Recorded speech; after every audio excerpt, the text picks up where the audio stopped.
La selva densa de Vietnam oculta más que árboles y ríos.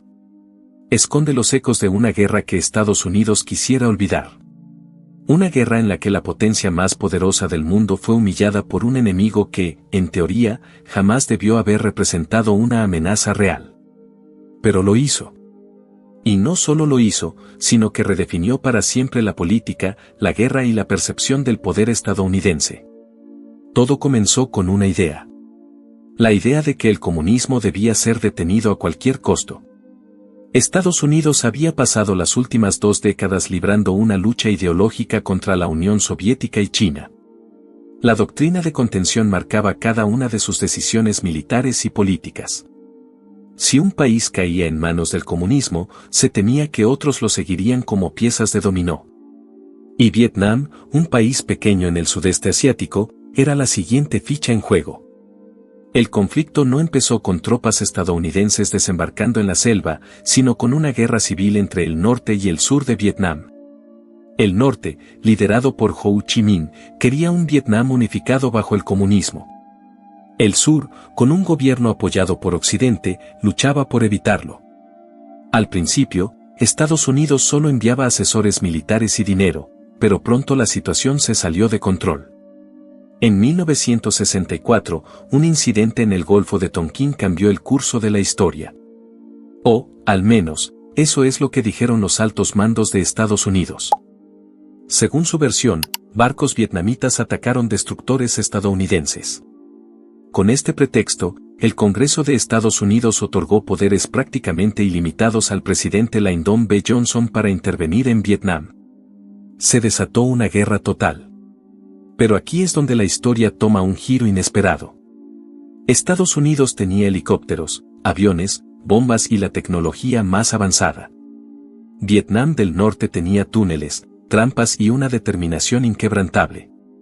Mientras los soldados estadounidenses se movían con estrategias convencionales, el Vietcong se fundía con la selva, atacaba en la sombra y desaparecía antes de que pudieran reaccionar. Era una guerra de guerrillas, y Estados Unidos no estaba preparado para enfrentarla. Día tras día, las tropas estadounidenses patrullaban aldeas donde los campesinos parecían inofensivos hasta que no lo eran.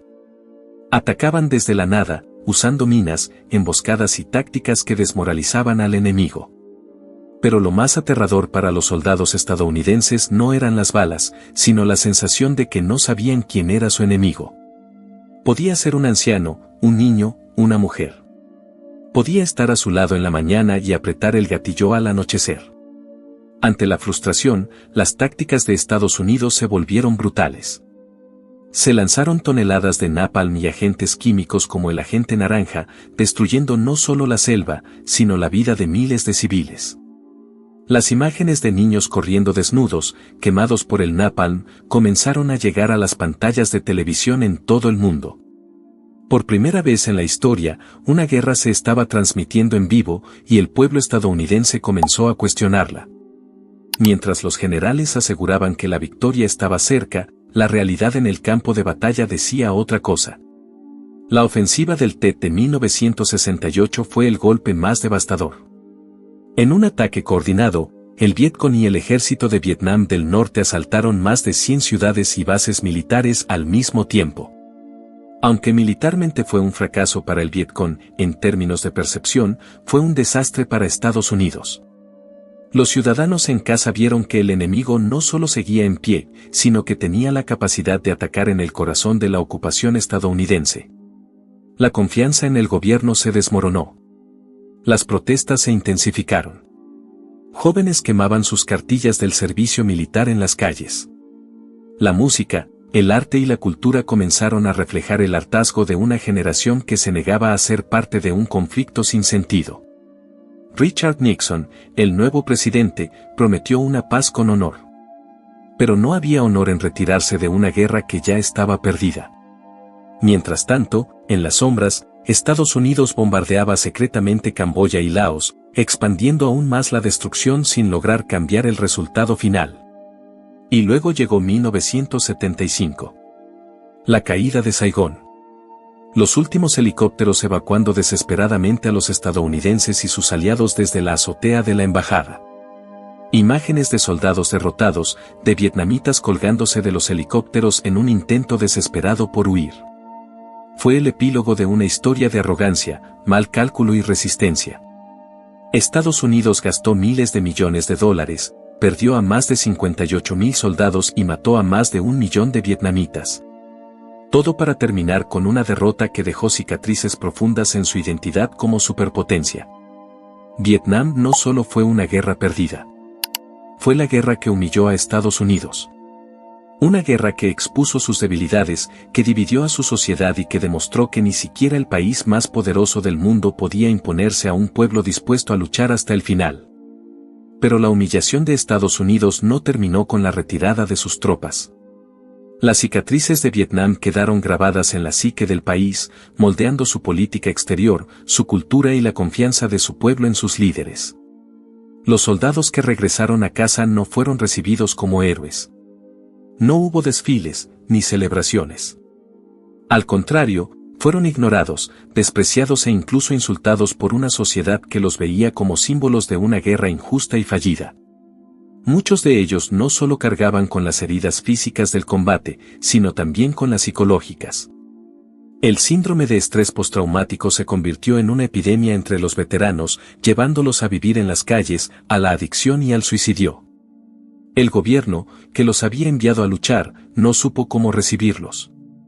Durante años, la administración estadounidense evitó hablar del tema, como si admitir la derrota significara debilitar su imagen en el mundo.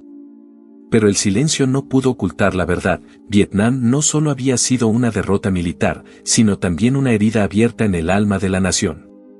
Y mientras en Estados Unidos la guerra era un tema tabú, en Vietnam se celebraba la victoria. Para ellos, no fue solo una guerra contra Estados Unidos, sino la culminación de una lucha de siglos por la independencia. En Hanoi, el mausoleo de Ho Chi Minh se convirtió en un símbolo de la resistencia vietnamita, un recordatorio de cómo un país pequeño y pobre había derrotado al imperio más poderoso del mundo. Pero quizás la mayor humillación para Estados Unidos fue el impacto de la guerra en su política exterior. Después de Vietnam, la doctrina de la intervención directa quedó desacreditada. Cada conflicto posterior fue analizado bajo la sombra de esta derrota.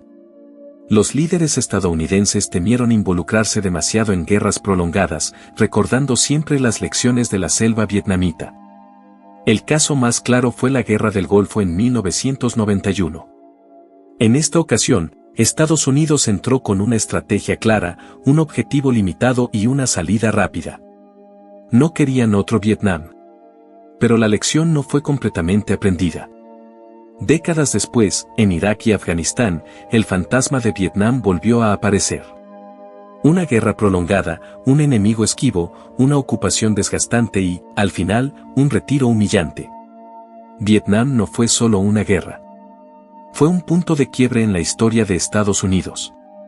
Un recordatorio de que el poder militar no siempre es suficiente, de que la voluntad de un pueblo puede ser más fuerte que cualquier ejército, y de que la arrogancia de las superpotencias puede llevarlas a caer en su propia trampa. Hoy, la selva vietnamita ha vuelto a cubrir los campos de batalla. Las cicatrices de la guerra han sido absorbidas por la tierra, pero su historia sigue viva. En cada documental, en cada libro, en cada testimonio de un veterano, la pregunta sigue resonando: ¿valió la pena? Para Estados Unidos, la respuesta es incómoda. Para Vietnam, la respuesta es clara. Y para el mundo, la guerra de Vietnam sigue siendo un recordatorio de que incluso los gigantes pueden caer, y que, a veces, la derrota es la lección más dolorosa, pero también la más necesaria.